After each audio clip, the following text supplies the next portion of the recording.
One thing that became clear to me when I was doing this research is that teachers are often the last line of defense for kids who are having social problems in school, including being bullying, and I definitely wrote Fitting In, Standing Out with those teachers in mind.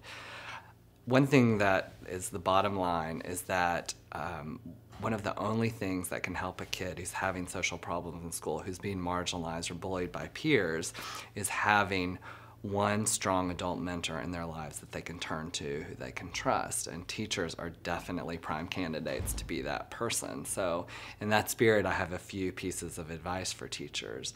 The first is that you have to help teenagers find their place in school. That could be an activity or a club or a class, something where they can feel a sense of achievement and a sense of belonging. The second is that when you partner up with parents, you have to talk about how teenagers' lives are going, not just their academic standing.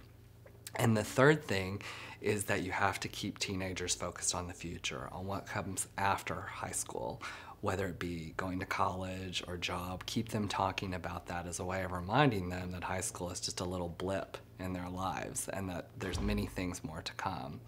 And there's one other thing that I think that teachers have to understand, which is that so much of what we see on the television, on the web, about bullying is about outrageous acts of bullying and physical aggression.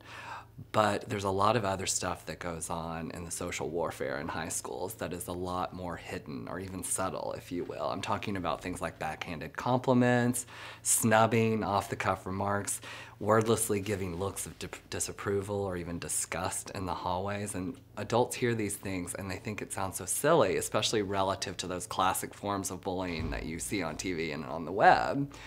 But these are the things that really matter in the long term, precisely because they are kind of subtle and they can get under teenagers' skins and they can become a preoccupation that makes them doubt themselves and distracts them from what school is supposed to be about. So to teachers, I always say, of course you have to be on the lookout for those obvious cases of bullying, but in the process you have to be vigilant about the many non-obvious forms that bullying can take in school.